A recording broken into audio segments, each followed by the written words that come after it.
Hi everyone, how are you? I hope you all are doing great. I have been watching this season of Big Boss from the starting. I have been noticing Tanya Mittal that she has a lot of qualities that I think we as a people, as a learner, we should learn from her.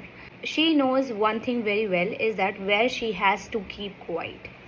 चाहे दुनिया इधर से उधर हो जाए, चाहे इसको कितना ही एंगर इश्यू क्यों ना हो, चाहे सामने वाला कुछ भी क्यों ना बोल रहा हो, she does not speak at the moment when she realizes that she can speak maybe inappropriate way. So she does not say anything at the time. उसे पता है कि मैं कुछ गलत बोल जाऊंगी या कुछ भी हो सकता है कि गुस्से में तो हम कुछ भी बोल सकते हैं, बट एट द मोमेंट जब हमें गुस्सा आता है तो she keeps herself so calm. मुझे लगता है this is the best quality that we should really learn from her. But she knows where she has to keep herself quiet and this is the best thing. उसको पता है कि उसका कुछ भी रिएक्शन हो सकता है तो वो उस समय पे बोलती ही नहीं है. सबसे अच्छा है कि अगर तुम कुछ नहीं बोल रहे हो ना, आपने बहुत जगह ये थॉट्स पढ़े होंगे, अगर कुछ अच्छा नहीं बोल रहे तो कुछ गंदा भी मत बोलो. It means that you have to keep yourself quiet at the moment. No need to speak. हमारी ये आदत है चाहे कुछ भी हो, we have to give our points.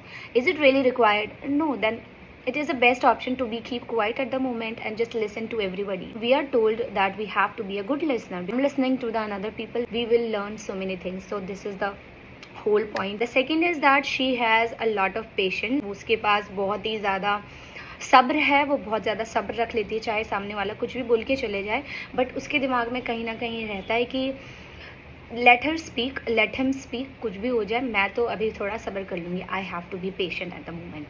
So this is also the one of the best quality that we really should learn from the Tania Mittal. There are many but the third, she will convey whatever she wants to speak with us. So she will convey anyhow. For example चाहे वो non living thing से बात करने लगी, have watch that thing कि जहाँ पे वो नॉन लिविंग थिंग से बात कर रही थी, किसी भी टॉय से बात कर रही थी. So at the time she knows that people are watching and the camera at me. So whatever I want to say she will say that. Okay. So कोई सा भी वार्तालाप करके किसी भी प्रकार से वो अपनी बात को रखती है हम तक, चाहे वो किसी से बात करे ना करे, बट शी विल से by any mean. May be उस मोमेंट पे नहीं जहाँ उसे लग रहा हो कि मैं अभी कुछ भी मैं अभी कुछ भी गलत शब्द का इस्तेमाल कर सकती हूँ, जो उसे बहुत अच्छे से पता है. गुस्से में हम कुछ भी बोल देते हैं, कुछ भी निकल सकता है जो हमारे कंट्रोल में नहीं हो सकता, तो वहाँ पे वो कुछ नहीं बोलेगी. बट आफ्टर सम टाइम किसी से भी, चाहे अपने फ्रेंड के द्वारा, चाहे अपने द्वारा, चाहे किसी नॉन लिविंग थिंग से भी वो बात करके she will convey the thing which she really wants us to know. And the fourth is, I think this is the most important thing that we should really learn is how to control ourselves. She has a control over herself कि कुछ भी हो जाए, that she knows this thing very clearly कि चाहे कुछ भी हो जाए, where I have to say myself to be stopped और कहाँ पे मुझे बोलना है. उसे ये बहुत अच्छे से पता है.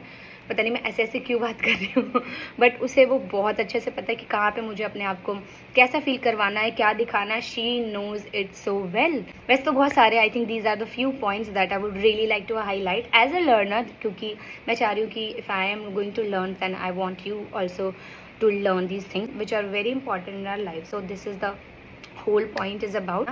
फेंकने वाली आदत होगी, I am not denying it, but apart from these things she has these qualities as well that we should really learn from her, and it is a good thing and she has been doing so great. अब चाहे कितना भी fake क्यों ना रही हो, कितना ही कुछ क्यों ना बोल रही हो, but we as a viewer we really like it. Okay, so I think this is the best game she has been playing it. I really wanted to highlight these things, so I hope you enjoyed it.